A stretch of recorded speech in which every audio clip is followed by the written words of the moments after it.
Mobile दे photo कर काय net चालू रे होतो आपण बॅटरी उडे जेवा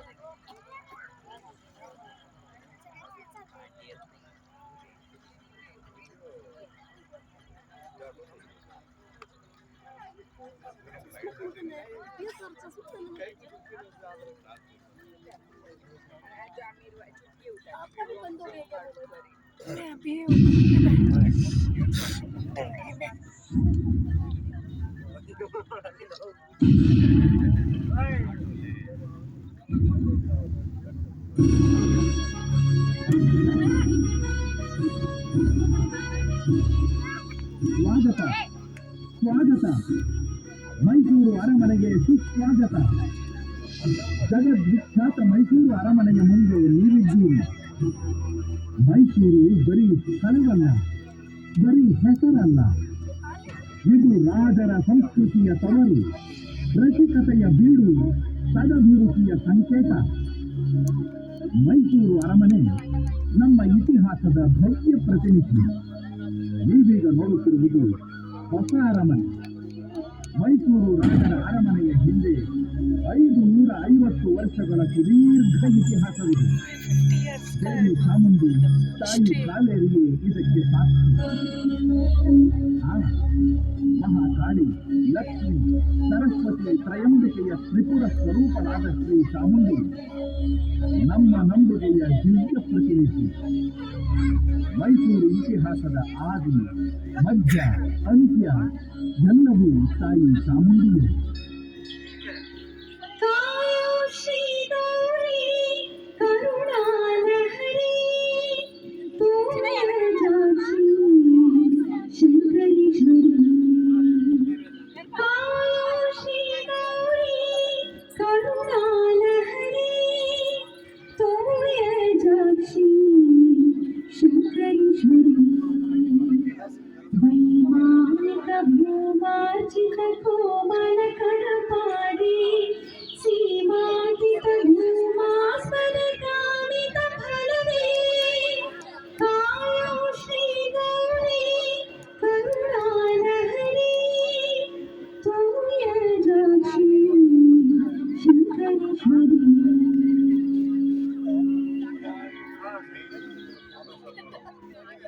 ಪುರಾಣದಲ್ಲಿ ಈ ಪ್ರದೇಶ ಮಹಿಷ ಮಂಡಲ ಎಂದು ಪ್ರಸಿದ್ಧಿ. ಚಾಮುಂಡಿ ಇಲ್ಲಿ ಬಂದು ನೆಲೆಸಿದ್ದೇ ಒಂದು ರೋಚಕ ಕಥೆ. ಹಿಂದೆ ಇಲ್ಲೊಬ್ಬ ರಾಕ್ಷಸನಿದ್ದ. ಅವನ ಹೆಸರು ಮಹಿಷ. ಅತ್ಯಂತ ಕ್ರೂರಿಯಾಗಿದ್ದ, ಜನ ಕಂಟಕನಾಗಿದ್ದ.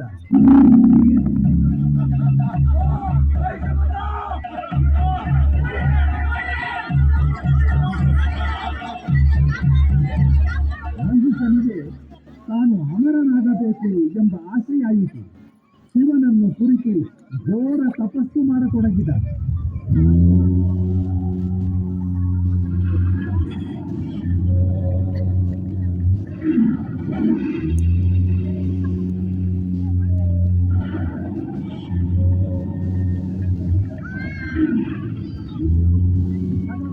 ಅವನ ಘೋರ ತಪಸ್ಸಿಗೆ ಮೆಚ್ಚಿ ಪ್ರತ್ಯಕ್ಷನ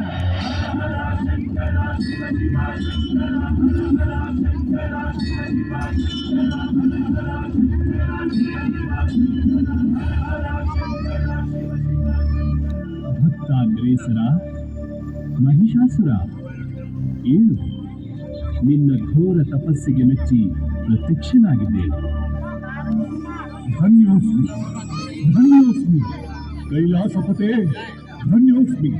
ಏಳು ವತ್ಸ, ಏಳು. ಇಷ್ಟಾರ್ಥ ಸಿದ್ಧಿರಸ್ತು. ಬೇಕಾದವರ ಕೇಳಿಕೊ. ದೇವ, ಅತಳ ವಿತಳ ಪಾತಾಳದಲ್ಲಿರುವ ಯಾವ ಗಂಡಸಿಂದಾಗಲಿ ಪ್ರಾಣಿಯಿಂದಾಗಲಿ ನನಗೆ ಮರಣ ಸಂಭವಿಸದಂತೆ ವರ ನೀಡು ತಂದೆ, ವರ ನೀಡು. ತಥಾಸ್ತು.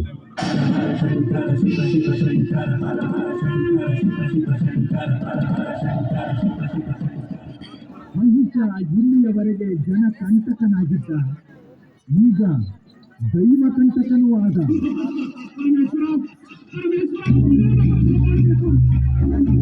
ಕೈಲಾಸಪತಿ ಕೈಲಾಸಪತಿ ಶರಣು ಶರಣು ನಿನಗೆ.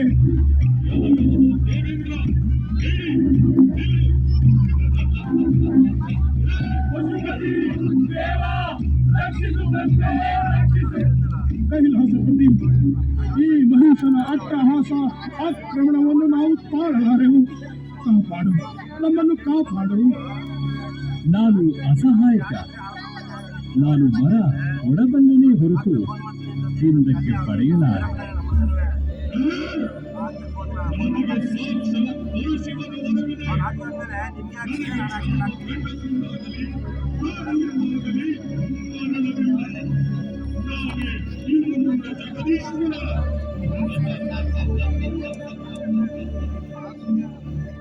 ಹಾ, ಸಾವು ಬಾರದೆ ಇರುವುದು ಗಂಡಸಿಂದ, ಪ್ರಾಣಿಯಿಂದ.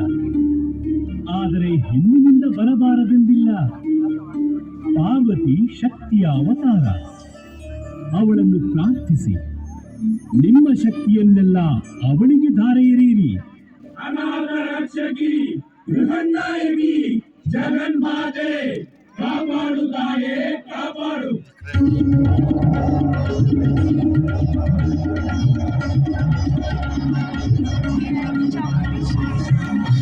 ಸಮಸ್ತ ದೇವತೆಗಳು ನಮ್ಮನ್ನು ಪ್ರಾರ್ಥಿಸುವಂತಹ ಕಾರಣವಾದರೂ ಏನು? ಮಾತೆ, ರಕ್ಷಿಸು. ನಾವು ಮಹಿಷನ ಉಪಟಳವನ್ನು ತಡೆಯಲಾರೆವು. ದೇವಿ, ನೀವು ಶಕ್ತಿಯ ಅಪರಾವತಾರ. ನೀವು ಮಾತ್ರ ಮಹಿಷನನ್ನು ವಧಿಸಲು ಸಾಧ್ಯ. ಸ್ವಾಮಿ, ತಮ್ಮ ಚಿತ್ತ. ನಾನು ಚಾಮುಂಡಿಯ ರೂಪದಲ್ಲಿ ಮಹಿಷನನ್ನು ವಧಿಸುತ್ತೇನೆ. ಚಾಮುಂಡಿ ಮಹಿಷಾಸುರ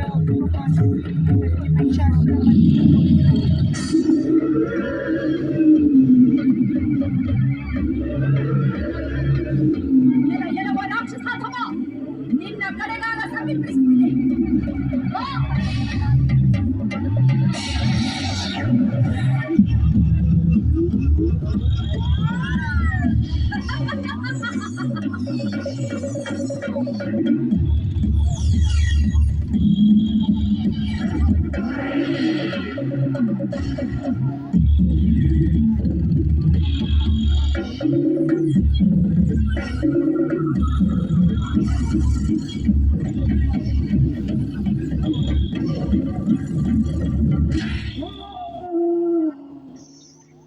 ಜಯ ಜಯ ದುರ್ಗೆ, ಜಯ ಜಯ ಶಾಸನಾಂಬಿಕೆ, ಜಯ ಜಯ ಚಾಮುಂಡೇಶ್ವರಿ.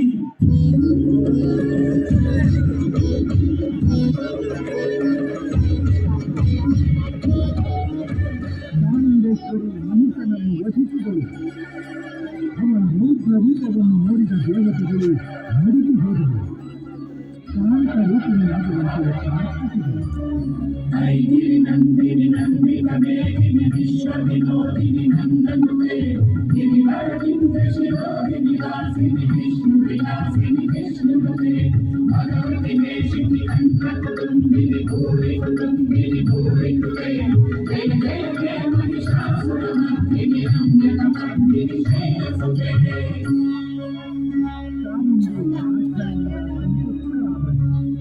ಶಾಂತ ರೂಪ ತಳೆದರು. ಮೈಸೂರು ಚಾಮುಂಡಿಯಾದ ಬೆಟ್ಟದ ಮೇಲೆ ನೆಲೆಸಿದರು. ಇದು ಪುರಾಣದ ಮಾತು. ಇತಿಹಾಸದ ಮಾತು ಬೇರೆ.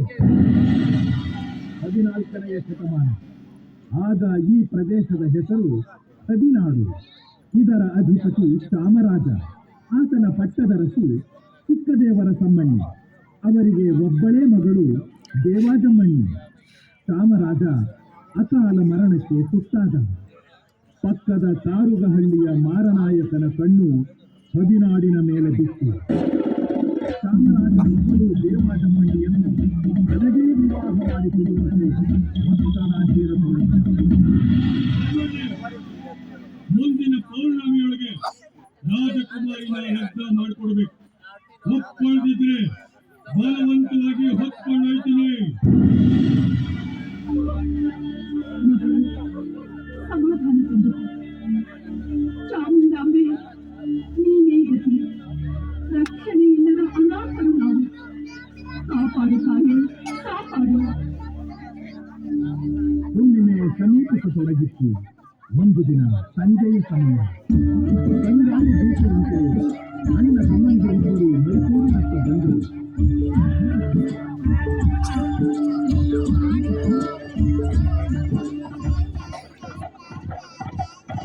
ಕೋಡಿ ಭೈರವ ದೇವಸ್ಥಾನದ ಎದುರು ಬಂದು ನಿಂತರು.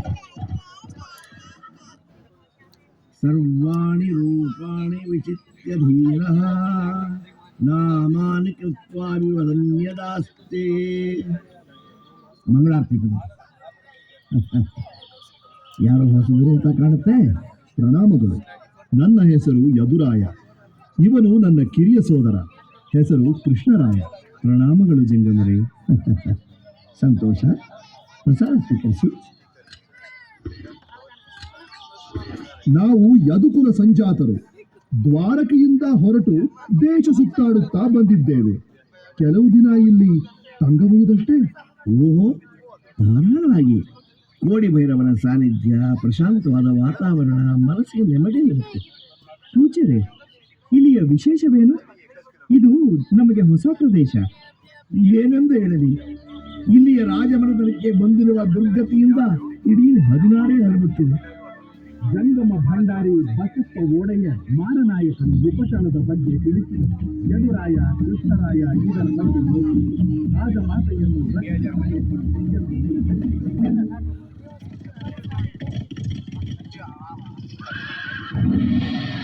ರಾಜಮಾತೆಗೆ ನಮ್ಮ ಪ್ರಣಾಮಗಳು. ನಾವು ಯದುಕುಲ ವಂಶಸ್ಥರು. ನಿಮ್ಮನ್ನು ಬಿಕ್ಕಟ್ಟಿನಿಂದ ಪಾರು ಮಾಡಲು ಬಂದಿದ್ದೇವೆ. ಮದುವೆಗೆ ಒಪ್ಪಿರುವುದಾಗಿ ಮಾರನಾಯಕನಿಗೆ ಸುದ್ದಿ ಕಳಿಸಿ ಮುಂದಿನ ಹುಣ್ಣಿಮೆಯೇ ಅವನ ಮಾರನ ಹೋಮವಾಗಲಿ. ರಾಜಮಾತೆ ಮಾರನಾಯಕನಿಗೆ ಸುದ್ದಿ ಕಳಿಸಿದರು. ಹುಣ್ಣಿಮೆ ಬಂದಿತು.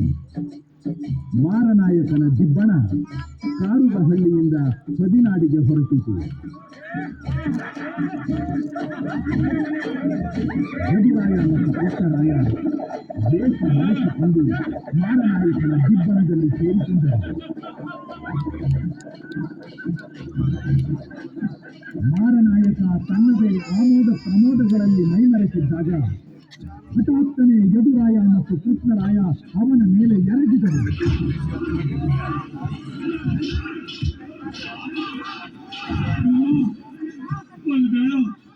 ನನ್ನ ಪ್ರಾಣ ಉಂಟು.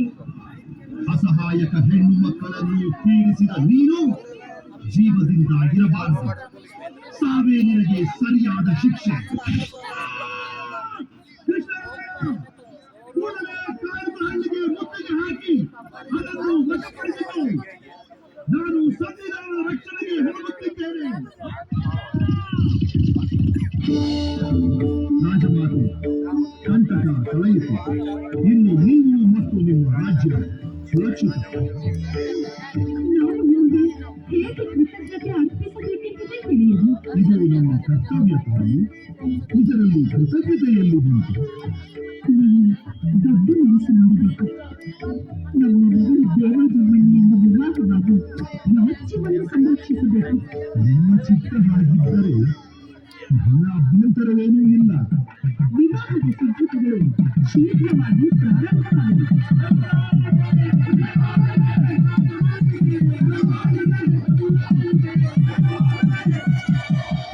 ಹೀಗೆ ಕರ್ನಾಟಕದಲ್ಲಿ ಹೊಸದೊಂದು ಸಾಮ್ರಾಜ್ಯ ಸ್ಥಾಪನೆಗೆ ಅಮೃತ ಘಳಿಗೆ ಕೂಡಿಬಂದಿತು. 1399 ಏಪ್ರಿಲ್ 11ರಂದು ಯದುರಾಯರು ವಿಧ್ಯುಕ್ತವಾಗಿ ಪಟ್ಟಕ್ಕೆ ಹೊಂದಿದರು. ಒಡೆಯರ್ ಎಂಬ ಬಿರುದನ್ನು ಧರಿಸಿ ರಾಜ್ಯವಾಳತೊಡಗಿದರು.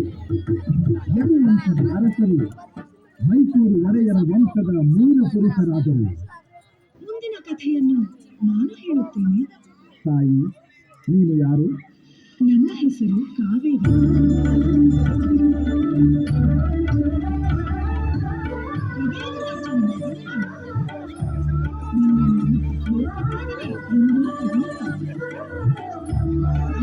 ಶ್ರೀಕೃಪೆಯಿಂದ ಮದುವೆಯಾಗಿ ಹಿರಿದ ಶ್ರೀರಂಗಪಟ್ಟಣ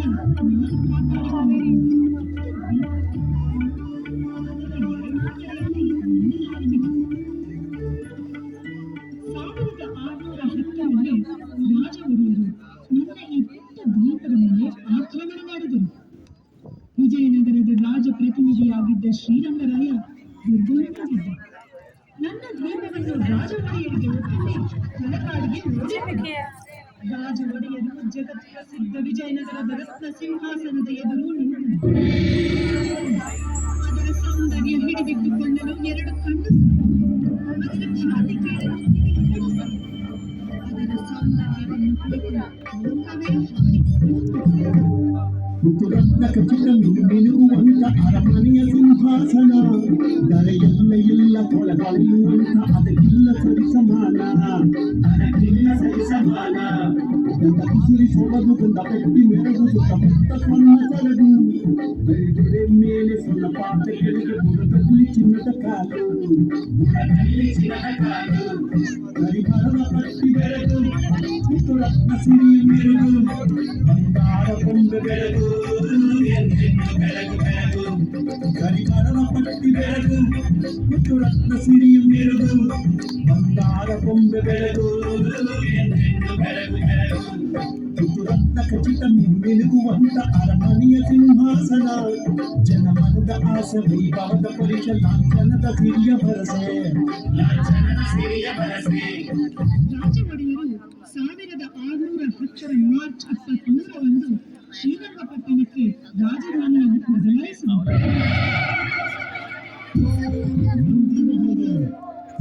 ವಿಜಯನಗರಕ್ಕೆ ಭವ್ಯವಾದ ಸಾಮ್ರಾಜ್ಯ ಕಟ್ಟಬೇಕೆಂಬುದು ನನ್ನ ಆಸೆ. ವಿಜಯನಗರ ಆಚರಿಸುತ್ತಿದ್ದ ಮಹಾನವಮಿಯ ಉತ್ಸವವನ್ನು ಅಷ್ಟೇ ವೈಭವದಿಂದ ಆಚರಿಸಬೇಕು. ಸಕಲ ಏರ್ಪಾಡುಗಳಾಗಿವೆ. ಏನು ಮಂತ್ರಿಗಳೇ, ಮಹಾನವಮಿ ಉತ್ಸವ ಆಚರಿಸುವಾಗ ಅದನ್ನೇನಲ್ಲ ನಮ್ಮಲ್ಲಿದ್ದ ದೊಡ್ಡ ಮತ್ತು ವಿಷಯವನ್ನು ಅಮೂಲ್ಯ ಆಭರಣಗಳನ್ನು ರಂಗನಾಯಕಿ ಅಮ್ಮನವರ ಅಲಂಕಾರಕ್ಕೆಂದು ಕಳಿಸುತ್ತಿದ್ದರು. ಅಲಮೇಲಮ್ಮ ನಮ್ಮ ಪತಿಯ ಜೊತೆ ಓಡಿ ಹೋಗುವಾಗ ನಮ್ಮ ಆಭರಣಗಳನ್ನು ತೆಗೆದುಕೊಂಡು ಹೋಗಿದ್ದಾರೆ. ಏನನ್ನು ಕಳಿಸಿಕೊಡಬೇಕೆಂದು ಅವರಿಗೆ ಹೇಳಿ ಕಳಿಸಿ.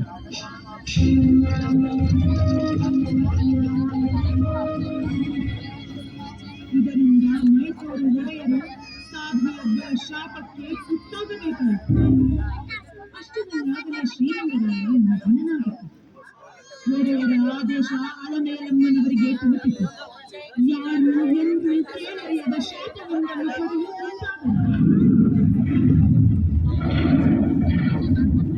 ಆಕಾಶದಲ್ಲಿ ಅಲಿವ ದೇವತೆಗಳೇ, ಅಷ್ಟದಿಕ್ಪಾಲಕರೇ ಕೇಳಿ, ಪಂಚಭೂತಗಳೇ ಕೇಳಿ, ಭೂಮಿ ಮೇಲಿನ ಭೂಮಿಯೊಳಗಿನ ಸಮಸ್ತ ಚರಾಚರಗಳೇ ಕೇಳಿ, ಎನ್ನೊಳಗೆ ಕಾಮವೇ ಹೊರಹೊಮ್ಮುತ್ತಿದೆ ಶಾಪವಾಗಿ.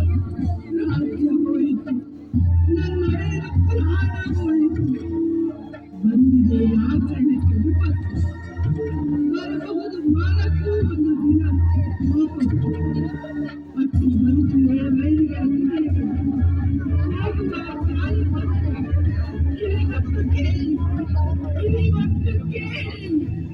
ಅಲಕಾಡು ಮಳೆಯಾಗಿ, ಅಲಕಾಡು ಮಳೆಯಾಗಿ, ಮಾನಕ್ಕೆ ಮನುವಾಗಿ, ಮಾನಕ್ಕೆ ಮನುವಾಗಿ, ಮಾನಕ್ಕೆ ಮನುವಾಗಿ. ಮೈಸೂರು ಅರಸನಿಗೆ ಮಕ್ಕಳಾಗದಿರಲಿ,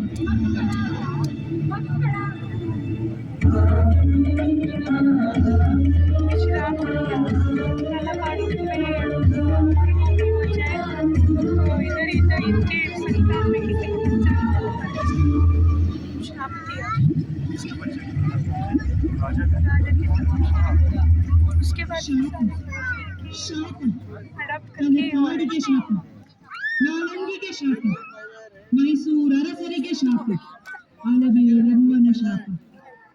ನನ್ನ ಮಡಿಲಿಗೆ ಹಾರಿದವರು ಎಷ್ಟೋ ಮಂದಿ, ಆದರೆ ಅಲಮೇಲಮ್ಮನನ್ನು ಮಾತ್ರ ಮರೆಯುವಂತಿಲ್ಲ. ಮೈಸೂರು ಒಡೆಯರು ಅವಳು ಕೊಟ್ಟ ಶಾಪವನ್ನು ಮರೆಯುವಂತಿಲ್ಲ. ವಿದ್ವತ್ತು, ರಸಿಕತೆ, ಸಾಹಸ, ಸಾಹಿತ್ಯ, ಸಂಗೀತಗಳ ಮಹಾ ಸಂಗಮ ಒಡೆಯರ ವಂಶ. ವಿಜಯನಗರ ಸಾಮ್ರಾಜ್ಯ ಇವರ ಮಹಾ ಆದರ್ಶ.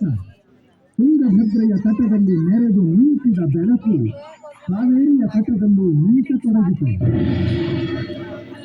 ಕಂಠೀರದ ನರಸರಾಜ ಒಡೆಯರು ಮೈಸೂರು ರಾಜವಂಶದ ಬಲಧೀರ ರಣಧೀರ ಎಂದೇ ಅವರು ಲೋಕಪ್ರಸಿದ್ಧ. ಮಲ್ಲ ಯುದ್ಧದಲ್ಲಿ ಅಸಮಾನ ಶೂರ.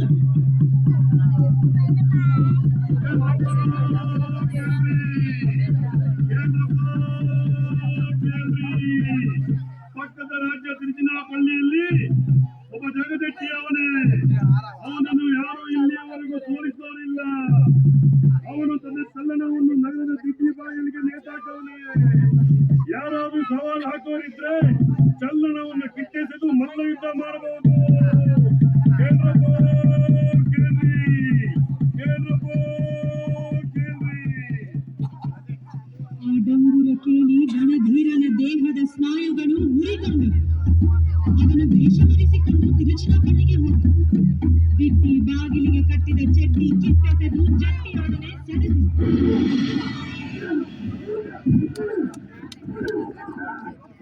ಕಡೆಗೆ ತನ್ನ ಸೊಂಟದಲ್ಲಿದ್ದ ಕಾಳೋರಗಕ್ಕಿಂತಲೂ ತೀಕ್ಷ್ಣವಾದ ವಿಜಯ ನಾರಸಿಂಹ ಖಡ್ಗವನ್ನು ಮಿಂಚಿನಂತೆ ಪ್ರಯೋಗಿಸಿದ.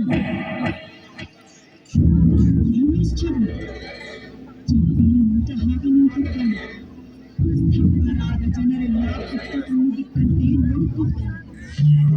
ರಣಧೀರ ನುಸುಳಿದ ಜಟ್ಟಿಯ ಅದು ಖಡ್ಗನ್ನು ಕಳೆದುಬಿಟ್ಟಿತು. ಜನರೆಲ್ಲ ಅವನ ಕೈ ಚಳಕಕ್ಕೆ ಮಂತ್ರಮುಗ್ಧರಾಗಿದ್ದರು. ರಣಧೀರ ಕಂಠೀರವ ನರಸರಾಜ ಒಡೆಯರು ಬಿಜಾಪುರದ ರಣದಂಡ ಖಾನ್, ಮದುರೆಯ ನಾಯಕ ಮಾಗಡಿ ಕೆಂಪೇಗೌಡರನ್ನು ಸೋಲಿಸಿದರು. ರಾಜ್ಯ ವಿಸ್ತರಿಸಿದರು. ತಮ್ಮದೇ ಟಂಕಸಾಲೆ ಆರಂಭಿಸಿ ಕಂಠೀರವನಿಪ್ಪನ ನಾಟ್ಯವನ್ನು ಚಲಾವಣೆಗೆ ತಂದರು. ಮೈಸೂರಿನ ಇತಿಹಾಸದಲ್ಲಿ ಆದರ್ಶ ದೊರೆ ಎನಿಸಿಕೊಂಡರು. ಕಂಠೀರವ ನರಸರಾಜರ ನಂತರ ಅಧಿಕಾರಕ್ಕೆ ಬಂದವರು ದೊಡ್ಡ ದೇವರಾಜ ಒಡೆಯರು. ಅವರು ಚಾಮುಂಡಿ ಬೆಟ್ಟಕ್ಕೆ 1000 ಮೆಟ್ಟಿಲುಗಳನ್ನು ಕಟ್ಟಿಸಿದರು. ಮಾರ್ಗ ಮಧ್ಯೆ ಸುಂದರವಾದ ನಂದಿ ವಿಗ್ರಹವನ್ನು ಪ್ರತಿಷ್ಠಾಪಿಸಿದರು.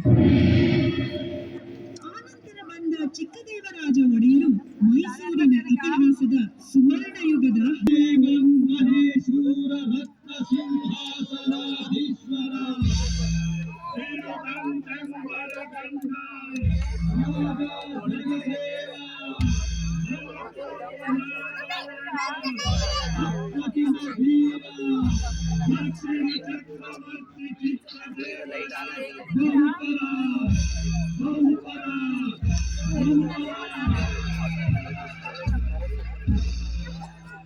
ಚಿಕ್ಕದೇವರಾಜ ಒಡೆಯರು ಮದುರೆಯ ನಾಯಕ, ತಿರುಚಿನಾಪಳ್ಳಿಯ ರಾಜ ಮತ್ತು ಮರಾಠರನ್ನು ಸೋಲಿಸಿದ ಧೀರ.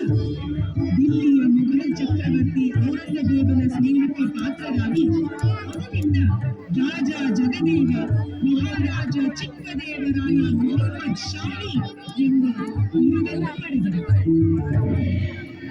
ಆಡಳಿತ ಸುಧಾರಣೆ ಇವರ ಮಹತ್ ಸಾಧನೆ. 18 ಕಚೇರಿಗಳನ್ನು ತೆರೆದರು. ಅಂಚೆ ಪದ್ಧತಿ ಜಾರಿಗೆ ತಂದರು. ನಿಯಂತ್ರಿತ ಮಾರುಕಟ್ಟೆ ಹಾಗೂ ಟಂಕಸಾಲೆಗಳನ್ನು ಸ್ಥಾಪಿಸಿದರು. ನನ್ನ ಹರಿವಿಗೆ ಚಿಕ್ಕದೇವರಾಯ ನಾಲೆ, ದೇವರಾಯ ನಾಲೆಗಳನ್ನು ಜೋಡಿಸಿದರು. ಚಿಕ್ಕದೇವರಾಜ ಒಡೆಯರ ಆಸ್ಥಾನದಲ್ಲಿ ಕನ್ನಡದ ಮೊಟ್ಟಮೊದಲ ನಾಟಕ ಮಿತ್ರವಿಂದ ಗೋವಿಂದ ರಚಿಸಿದ ಸಿಂಗರಾರ್ಯ, ತಿರುಮಲಾರ್ಯ, ಚಿಕ್ಕುಪಾಧ್ಯಾಯ, ತಿಮ್ಮರಸ, ಮಲ್ಲಿಕಾರ್ಜುನ, ಸಂಜಿ ಹೊನ್ನಮ್ಮ, ಶೃಂಗಾರಮ್ಮ ಮುಂತಾದ ಕವಿಗಳ ಸಮೂಹವೇ ನೆರೆದಿತ್ತು. ತಿರುಮಲಾರ್ಯ ತನ್ನ ಅಪ್ರತಿಮ ವೀರ ಚರಿತದಲ್ಲಿ ಚಿಕ್ಕದೇವರಾಜರನ್ನು ಹೀಗೆ ಹೇಳಿದ್ದಾನೆ.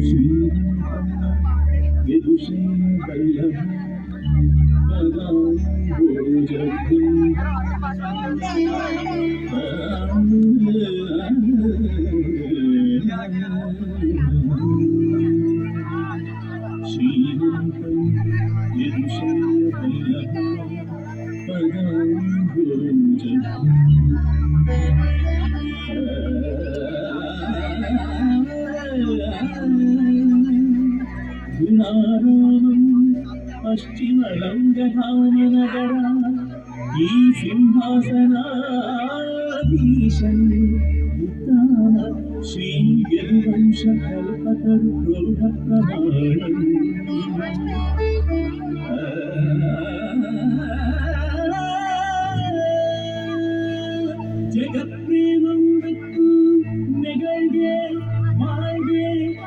ದೇವೇಂದ್ರ ಮಹೀಚಂದ್ರವನು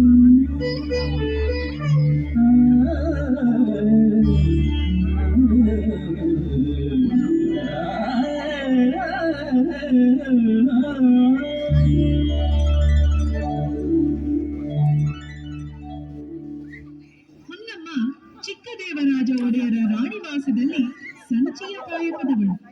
ಆಸ್ಥಾನದ ಕವಿಗಳ ಸಾನ್ನಿಧ್ಯದಿಂದ ಅವಳಲ್ಲೂ ಕಾವ್ಯ ಪ್ರತಿಭೆ ಅರಳತೊಡಗಿತು. ಹದಿಬದೆಯ ಧರ್ಮ ಎಂಬ ಕಾವ್ಯ ಬರೆದಳು. ಒಮ್ಮೆ ಚಿಕ್ಕದೇವರಾಜ ಒಡೆಯರಿಗೆ ಅವಳ ಕಾವ್ಯ ಕೇಳಬೇಕೆಂಬ ಆಸೆಯಾಯಿತು.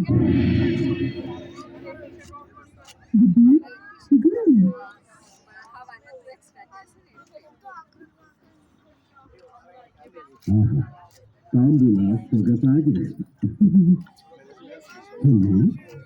ಸಂಚಿಯ ಕಾಯಕದ ಮಧ್ಯೆ ಕಾವ್ಯ ರಚನೆಯನ್ನೂ ಮಾಡುತ್ತೆ ಎಂದು ಕೇಳಿದ್ದೇವೆ. ನಿನ್ನ ಕಾವ್ಯದ ಸೊಬಗನ್ನು ನಮಗೆ ಪರಿಚಯ ಮಾಡಿಕೊಡುವುದಿಲ್ಲವೇನು? ನಮ್ಮ ಕಾವ್ಯ ಭಾರಿತವಾದದ್ದು ಬಿಟ್ಟು ತಮ್ಮ ಆಸ್ಥಾನದಲ್ಲಿ ಅಪ್ರತಿಮ ಕವಿದಿಟ್ಟಿರುತ್ತಾರೆ. ಅವರ ಕಾವ್ಯ ಜೊತೆಯ ಮುಂದೆ ನಾನೆಂದು ಕರೆದರು. ಸ್ವತಃ ತಿರುಮಲಾರ್ಯರೇ ನಿನ್ನ ಕಾವ್ಯವನ್ನು ನಮ್ಮ ಮುಂದೆ ಪ್ರಶಂಸಿಸಿದ್ದಾರೆ. ಅದರ ಕೆಲವು ಭಾಗಗಳನ್ನು ಪ್ರಸ್ತುತಪಡಿಸಿ. ನಮ್ಮಂಥ ಪ್ರಭುಗಳು ನಮಗೆ ಸ್ವರ್ಗಗಳಾಗಲು ನಿಜವಾಗಲೂ ನನಗೆ ಪೆಣ್ಣೆತ್ತವಳ ಬಳಗ ಬೆಳೆಯುವುದು ಬೇಡ, ಪೆಣ್ಣು ಪೆತ್ತವರು ಪೆಚ್ಚುವರು, ಪೆಣ್ಣು ಪೆತ್ತುದರಿಮದೆ ಪೆಸರೆನಿಸಿ ತುಂಗೆ ಬಣ್ಣವೇ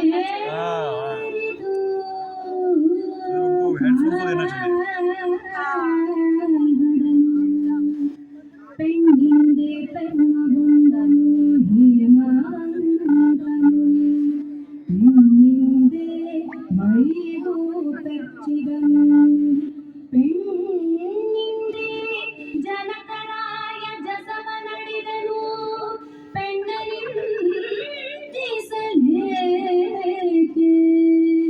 ಪೆರು ಪೆಣ್ಣಲ್ಲದೆ ತಮ್ಮನೆಲ್ಲ ಪಡೆದ ತಾಯಿ ಪೆಣ್ಣಲ್ಲದೆ ಓಲೆದವಳು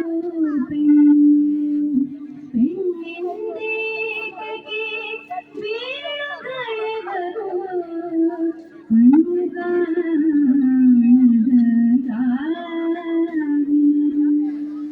ಅದ್ಭುತ ಅದ್ಭುತ ಸದಪ್ರಯೋಗ. ಬುದ್ಧಿ. ಚಿಕ್ಕದೇವರಾಜ ಒಡೆಯರು ಸ್ವತಃ ಕವಿ, ವಿದ್ವಾಂಸ ಮತ್ತು ಅದ್ಭುತ ವೀಣಾವಾದಕ. ಕಲಾವತಿ ಚಿಕ್ಕದೇವರಾಜ ಒಡೆಯರ ಪಾತ್ರವೇನೆ. ಅದರ ಸ್ಪರ್ಶವೇ ಅವರಿಗೆ ರೋಮಾಂಚನ ನೀಡುತ್ತಿತ್ತು. ಅದನ್ನು ಎತ್ತಿ ತೊಡೆಯ ಮೇಲಿರಿಸಿಕೊಂಡು ಚೂಕಾದ ಉಗುರುಗಳಿಂದ ತಂತಿ ಹಿಡಿಯುತ್ತಿದ್ದರೆ ಇಡೀ ಲೋಕವೇ ನಾದಮಯವಾಗುತ್ತಿತ್ತು. ವೀಣೆಯ ನಾದ ತರಂಗಗಳು ನನ್ನ ಪುಟ್ಟ ದ್ವೀಪದ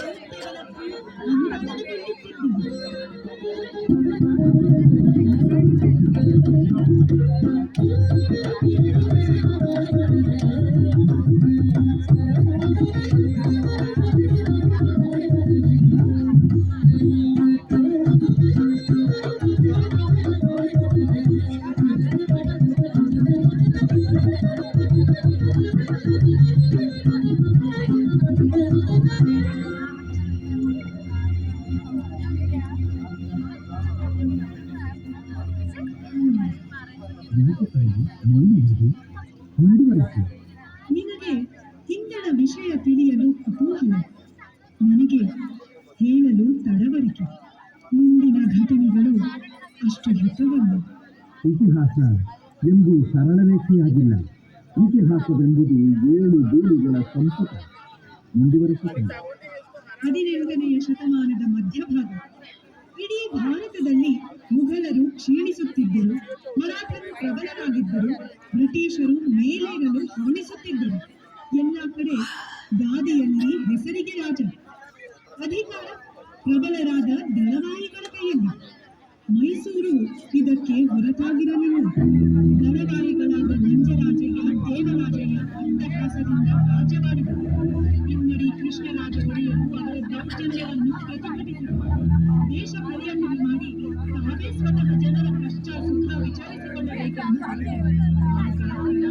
ಮಂಜರಾಜಯ್ಯ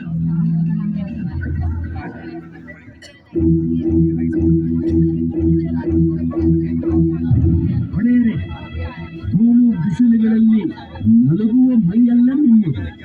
ಚಿಕ್ಕಂದಿನಿಂದ ಈ ನಿಮ್ಮ ಸುಕುಮಾರ ಶರೀರವನ್ನು ಒಗ್ಗಿಸಿ ಬೆಳೆಸುವುದಕ್ಕೆ ನಿಮಗಿಂತ ನಾವು ಹೆಚ್ಚು ಶ್ರಮ ವಹಿಸಿದ್ದೇವೆ. ನಮಗೆ ನಿಮ್ಮ ಮೈ ಮತ್ತು ಮೈಸೂರು ಸಂಸ್ಥಾನ ಎರಡು ಕಣ್ಣಿದ್ದಂತೆ. ಶ್ರೀ ರಂಗನಾಥನ ಕೃಪೆಯಿಂದ ನಿಮ್ಮ ಮೈಗೆ ಇನ್ನೂ ಗಂಡಾಂತರ ಬಂದಿಲ್ಲ. ಬರುವಂತೆ ವರ್ತಿಸಬೇಡಿ.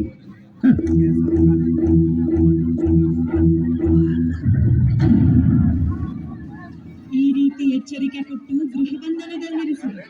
ಹೀಗಿದ್ದ ಗಂಡನೆಯ ನಂಜರಾಜಯ್ಯನೇ ವಿಧಿಯ ವಿಕಟ ಅಟ್ಟಹಾಸಕ್ಕೆ ಬಲಿಯಾದ. ತನಗರಿವಿಲ್ಲದಂತೆ ಹೈದರೆಂಬ ಯುವಕ ಮೈಸೂರು ಸಂಸ್ಥಾನ ಪ್ರವೇಶಿಸಲು ಕಾರಣನಾದ. ಮೈಸೂರಿನ ಇತಿಹಾಸ ಬೇರೊಂದು ತಿರುವನ್ನೇ ಪಡೆಯಿತು. 1766ರಲ್ಲಿ ಹೈದರ್ ಮೈಸೂರು ಸಂಸ್ಥಾನದ ಅಧಿಕಾರ ಹಿಡಿದು ಸರ್ವಾಧಿಕಾರಿಯಾದ. ಒಡೆಯರ ಹೆಸರಿನಲ್ಲಿ ರಾಜ್ಯಭಾರ ನಡೆಸಿ ಬ್ರಿಟಿಷರನ್ನು ಸೋಲಿಸಿದ. ಮೈಸೂರು ರಾಜ್ಯವನ್ನು 80,000 ಚದರ ಮೈಲಿಗೆ ವಿಸ್ತರಿಸಿದ. ಹೈದರನ ಮರಣಾನಂತರ ಅವನ ಮಗ ಟಿಪ್ಪು 1782ರಲ್ಲಿ ಅಧಿಕಾರಕ್ಕೆ ಬಂದ. ಮೈಸೂರಿನ ಸುಲ್ತಾನ ಎಂದು ಘೋಷಿಸಿಕೊಂಡು 17 ವರ್ಷ ರಾಜ್ಯಭಾರ ಮಾಡಿದ. ಬ್ರಿಟಿಷರ ವಿರುದ್ಧ ಹೋರಾಡಿದ. ಶ್ರೀರಂಗಪಟ್ಟಣದಲ್ಲಿ ನಡೆದ 4ನೇ ಆಂಗ್ಲ ಮೈಸೂರು ಯುದ್ಧದಲ್ಲಿ ನುಡಿದ. 1799 ಮೇ ತಿಂಗಳ 4ನೇ ದಿನ ನಮ್ಮ ದ್ವೀಪದ ವೈಭವ ಮುಂದುವರೆದಿದೆ. ರಾಜಧಾನಿ ಶ್ರೀರಂಗಪಟ್ಟಣದಿಂದ ಮೈಸೂರಿಗೆ ಬದಲಾಯಿತು. ನಾನು ಮತ್ತು ನನ್ನ ಪಟ್ಟ ದ್ವೀಪ ಗತ ವೈಭವದ ನೆನಪುಗಳಂತಿದೆ. ಬ್ರಿಟಿಷರು ಪುಟ್ಟ ಮುಮ್ಮಡಿ ಕೃಷ್ಣರಾಜ ಒಡೆಯರನ್ನು ರಾಜರನ್ನಾಗಿ ಮಾಡಿದರು. ದಿವಾನ್ ಪೂರ್ಣಯ್ಯನವರನ್ನು ಉಸ್ತುವಾರಿ ನೋಡಿಕೊಳ್ಳಲು ನೇಮಿಸಿದರು. ಒಡೆಯರ ವಾಸಕ್ಕೆ ಯೋಗ್ಯವಾದ ಮರದ ಅರಮನೆಯೊಂದನ್ನು 1800ರಲ್ಲಿ ಮೈಸೂರಿನಲ್ಲಿ ನಿರ್ಮಿಸಲಾಯಿತು. 5 ಅಂತಸ್ತುಗಳ ಕಟ್ಟಡ ಅದು. ಅದ್ಭುತ ಕೆತ್ತನೆಯ ಕುಸುರಿ ಕೆಲಸದ ಅರಮನೆ.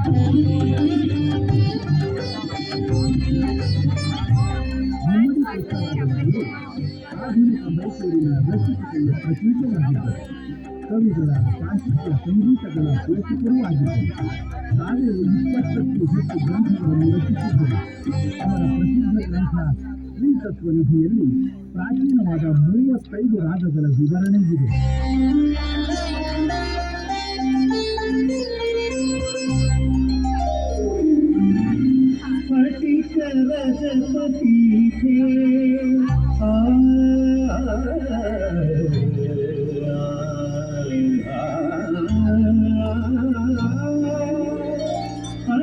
रजतपीठे रम्य कैलास शृंगे विकच कमलपत्रैरर्चयन्ती महेशं करधृतघनवाद्या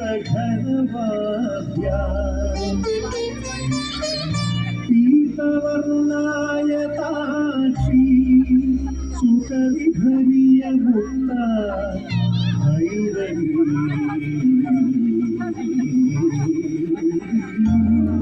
भैरवस्त्री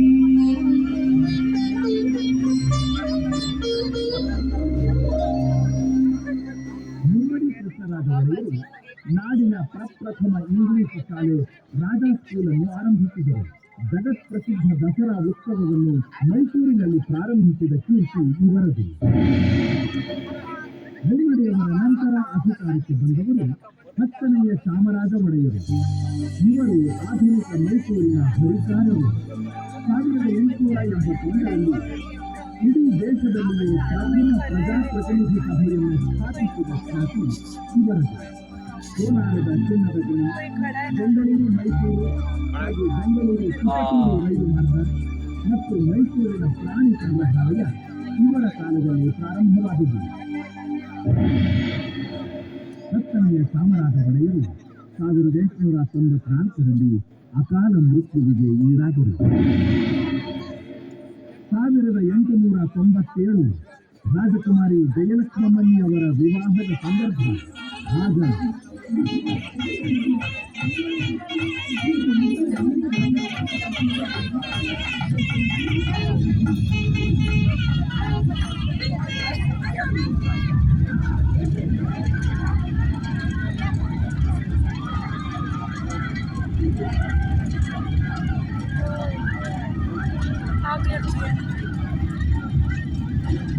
शादी में आग लग ಒಣಗಿದ ಗಟ್ಟಿ ಮರವೆಂದರೆ ಅಗ್ನಿಯ ಕೆನ್ನಾಲಿಗೆಗಳು ಎತ್ತರ ಚಾಚುತ್ತದೆ.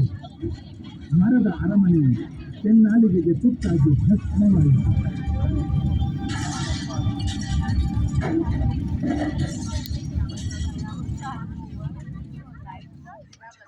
ಕೆಲ ದಿನಗಳ ನಂತರ ಮಹಾರಾಣಿಯವರಾದ ವಾಣಿ ವಿಲಾಸ ಸನ್ನಿಧಾನ ಬ್ರಿಟಿಷ್ ರೆಸಿಡೆಂಟರೊಂದಿಗೆ ಸುಟ್ಟು ಭಸ್ಮವಾಗಿದ್ದ ಅರಮನೆಯ ಜಾಗಕ್ಕೆ ಬಂದರು. ರೆಸಿಡೆಂಟ್ ಸಾಹೇಬ್ರೆ, ಅರಮನೆ ಸುಟ್ಟು ಭಸ್ಮವಾದ ಜಾಗದಲ್ಲಿಯೇ ಒಂದು ಭವ್ಯ ಅರಮನೆ ಕಟ್ಟಬೇಕೆಂದು ಮನಸ್ಸು. ಅದು ಅರಮನೆಗಳಲ್ಲೆಲ್ಲ ವಜ್ರದ ಹೆಣೆಮಣಿಯಂತೆ ಕಂಗೊಳಿಸಬೇಕೆಂದು ನನ್ನ ಆಸೆ. ಸನ್ನಿಧಾನದ ಆಚರಣೆ ಕಟ್ಟಡದ ನಕ್ಷೆಯನ್ನು ತಯಾರಿಸಲು ಹೆನ್ರಿ ಇರ್ವಿನ್ ಸೂಚಿಸುತ್ತೇನೆ.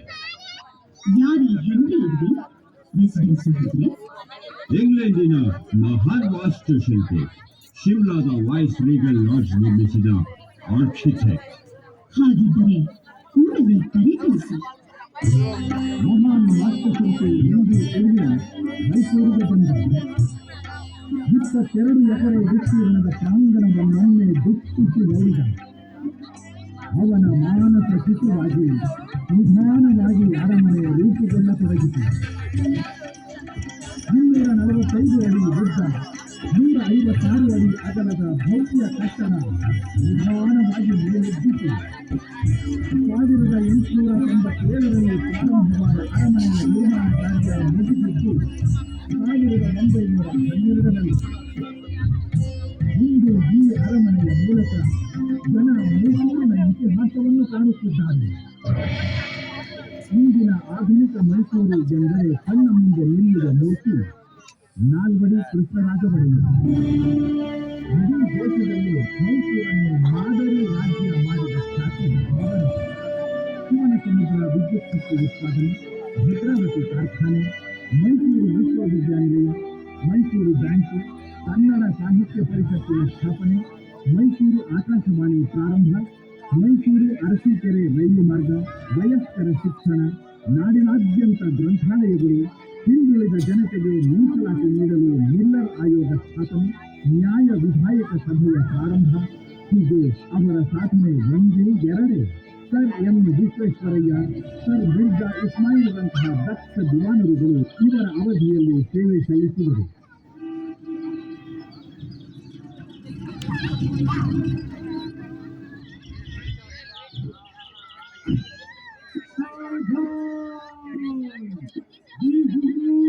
ಆಗಮಿಸುತ್ತಿದ್ದಾರೆ.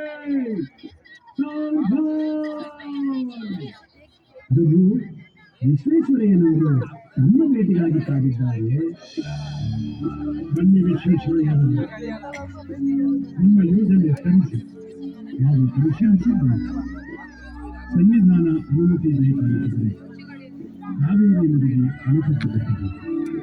ಅದರಿಂದ 1000 ಎಕರೆ ಬಂದರು ಭೂಮಿ ಹಸಿರಿನಿಂದ ಕಳುಹಿಸುತ್ತದೆ. ಬಡರೈತನ ಬಾಳು ಅರ್ಥವಾಯಿತು. ನೀವು ಎಂಥ ಮೇಧಾವಿ ಎಂಬುದನ್ನು ನಾವು ಅರಿತು ಇಂಥ ಯೋಜನೆಗೆ ನಮ್ಮ ಬೆಂಬಲ ಸದಾ ಇರುತ್ತದೆ. ಮುಂದುವರೆಸಿ. ಬಹಳ ಸಂತೋಷವಾಯಿತು ಭಾಸ್ವಾಮಿ. ಮುಂದೆ ನಾಲ್ವಡಿ ಕೃಷ್ಣರಾಜ ಒಡೆಯರ ಅವಧಿಯಲ್ಲಿ ಅಣೆಕಟ್ಟು ಪೂರ್ಣಗೊಂಡಿತು. ಅಣೆಕಟ್ಟಿನ ಹಿಂದೆ ಬೃಂದಾವನ ಎಂಬ ನಯನ ಮನೋಹರ ಉದ್ಯಾನವನ ನಿರ್ಮಾಣಗೊಂಡಿತು. ಶಿವನ ಸಮುದ್ರ ಜಲವಿದ್ಯುತ್ ಯೋಜನೆ ಪೂರ್ಣಗೊಂಡದ್ದು ಸಹ ಇವರ ಅವಧಿಯಲ್ಲಿದೆ. ಏಷ್ಯಾದಲ್ಲೇ ನಿರ್ಮಾಣಗೊಂಡ ಈ ಪ್ರಪ್ರಥಮ ಜಲವಿದ್ಯುತ್ ಯೋಜನೆಯಿಂದ ಬೆಂಗಳೂರು ಮೈಸೂರು ನಗರಗಳಲ್ಲಿ ವಿದ್ಯುತ್ ಬೆಳಕನ್ನು ಬೆಳಗಿಸಿದ ಕೀರ್ತಿ ನಾಲ್ವಡಿಯವರದು. ಕೃಷ್ಣರಾಜದೀಪ ಮನೆ ಮನೆಯ ದೀಪ ಎಂದು ಜನ ಕೊಂಡಾಡಿದರು. ಅವರ ಸಾಧನೆಗಳನ್ನು ಕಂಡು ಮಹಾತ್ಮ ಗಾಂಧಿಯವರು ಅವರನ್ನು ರಾಜರ್ಷಿ ಎಂದು ಕರೆದರು. ಶಾಂತಿ ವಿಶ್ವವಿದ್ಯಾಲಯ ಡಾಕ್ಟರೇಟ್ ಆಫ್ ಲಾ ಪ್ರಶಸ್ತಿಯನ್ನು ನೀಡಿ ಗೌರವಿಸಿತು. ಅವರನ್ನು ಕುರಿತು ಕನ್ನಡದ ಖ್ಯಾತ ಕವಿ BM ಶ್ರೀಕಂಠಯ್ಯನವರು ಹೀಗೆ ಹಾಡಿದ್ದಾರೆ.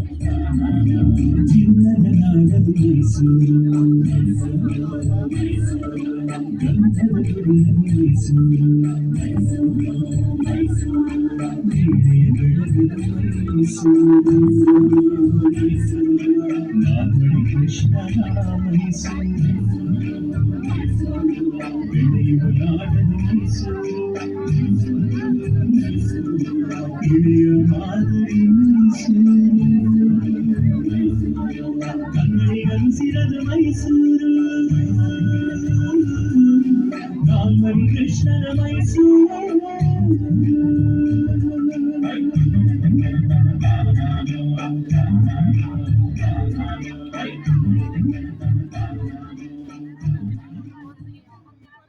ನಾಲ್ವಡಿ ಕೃಷ್ಣರಾಜ ಒಡೆಯರ ನಂತರ ಅಧಿಕಾರಕ್ಕೆ ಬಂದವರು ಜಯಚಾಮರಾಜ ಒಡೆಯರು. ಇವರು ಮೈಸೂರಿನ ಕಟ್ಟ ಕಡೆಯ ರಾಜರು.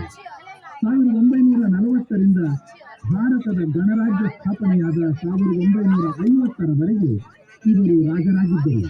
ಇವರ ಕಾಲದಲ್ಲಿ ಶರಾವತಿ ಜಲವಿದ್ಯುತ್ ಯೋಜನೆ ಮತ್ತು ಭದ್ರಾ ಯೋಜನೆಗಳನ್ನು ರೂಪಿಸಲಾಯಿತು. ಇವರು ತತ್ವಜ್ಞಾನಿ, ಸಂಗೀತಜ್ಞ, ರಾಜನೀತಿಜ್ಞ ಎಂದು ಹೆಸರಾಗಿದ್ದರು. ಸಂಗೀತ ರಚನಾಕಾರರಾಗಿ ಇವರ ಹೆಸರು ಚಿರಸ್ಥಾಯಿ. ಭಕ್ತಿ ಇವರ ರಚನೆಯ ಮೂಲ ಸ್ಥಾಯಿ. ಇವರ ಅನೇಕ ರಚನೆಗಳನ್ನು ಇಂದಿಗೂ ಖ್ಯಾತ ಸಂಗೀತ ವಿದ್ವಾಂಸರು ಹಾಡುತ್ತಾರೆ.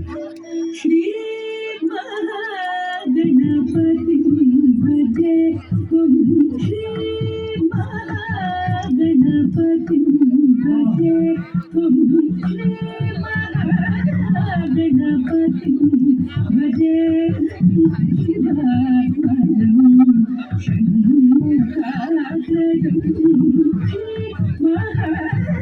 ಗಣಪತಿ ಭಜೆ ಶಿವಾತ್ಮಜಂ ಶಂಕರಾಗ್ರಜಂ ಶ್ರೀ ಮಹಾಗಣಪತಿ ಭಜೆ.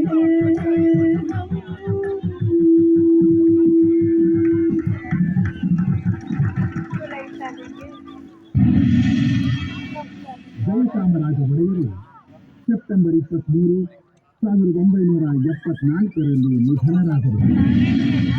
ಹಿಂದೂ ಅರಸರ ವಂಶಾಡಳಿತ ಇಲ್ಲ, ಆದರೆ ಅವರು ಕಟ್ಟಿಸಿದ ಅರಮನೆ ಇದೆ. ಅವರು ಕಟ್ಟಿ ಬೆಳೆಸಿದ ಸದಭಿರುಚಿಯ ಪರಂಪರೆ ಇದೆ. ಆ ಪರಂಪರೆ ಪ್ರತಿ ವರ್ಷ ದಸರಾ ಹಬ್ಬದ ರೂಪದಲ್ಲಿ ಮತ್ತೆ ಮತ್ತೆ ಕಣ್ಣ ಮುಂದೆ ನಿಲ್ಲುತ್ತಿರುತ್ತದೆ. ಈಗ ನಾವು ದಸರಾ ಹಬ್ಬವನ್ನು ನಾಡ ಹಬ್ಬವಾಗಿ ಆಚರಿಸುತ್ತಿದ್ದೇವೆ. ಆನೆಯ ಮೇಲೆ ಭುವನೇಶ್ವರಿಯನ್ನು ಇಟ್ಟು ಮೆರವಣಿಗೆ ಮಾಡುತ್ತೇವೆ. ಈ ಬೆಳಕಿನ ಹಬ್ಬದಲ್ಲಿ ಇಡೀ ನಾಡಿಗೆ ನಾಡಿನ ಪರಿಣಮಿಸುತ್ತದೆ. ಸಹಸ್ರಾರು ಸಂಖ್ಯೆಯಲ್ಲಿ ನಾವಿಲ್ಲಿ ನಡೆಯುತ್ತೇವೆ. ಕಾವೇರಿಯಲ್ಲಿ ನಿಂತು ಚಾಮುಂಡಾಂಬೆಯ ದರ್ಶನ ಪಡೆಯುತ್ತೇವೆ.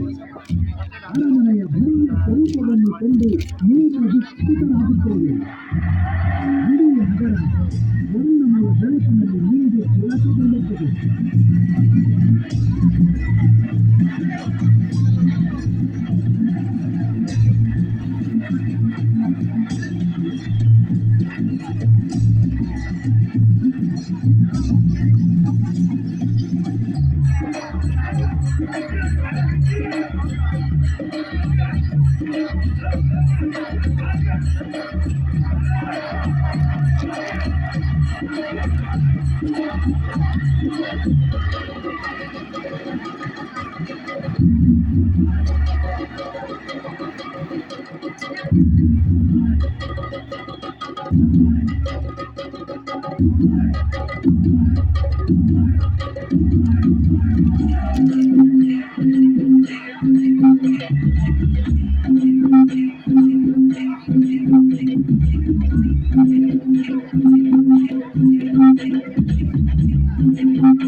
ದಸರಾ ದಸರಾ ಪರಂಪರೆಯನ್ನು ವರ್ತಮಾನದಲ್ಲಿ ಪ್ರತಿನಿಧಿಸುತ್ತದೆ, ಭವಿಷ್ಯಕ್ಕೆ ಕೊಂಡೊಯ್ಯುತ್ತದೆ. ಇದಕ್ಕೆ ಕೊನೆಯಿಲ್ಲ, ಈ ಪರಂಪರೆಗೆ ಅಂತ್ಯವಿಲ್ಲ. ಇಂತಹ ಮೈಸೂರಿಗೆ ನಿಮಗೆ ಸದಾ ಸ್ವಾಗತ, ಸ್ವಾಗತ, ಸುಸ್ವಾಗತ, ಸುಸ್ವಾಗತ.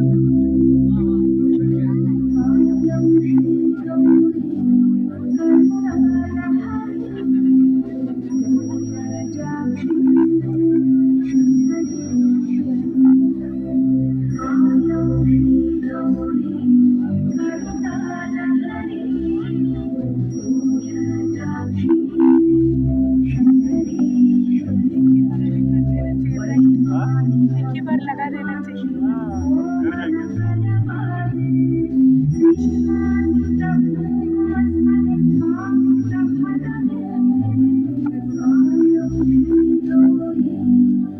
आप ले लो, मस्त लग रहा है ना।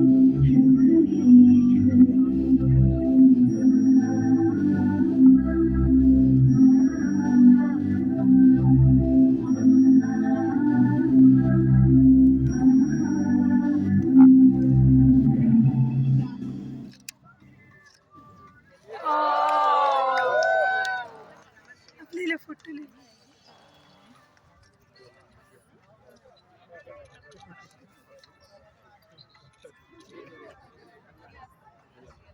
ब्राइटनेस कम कर लो।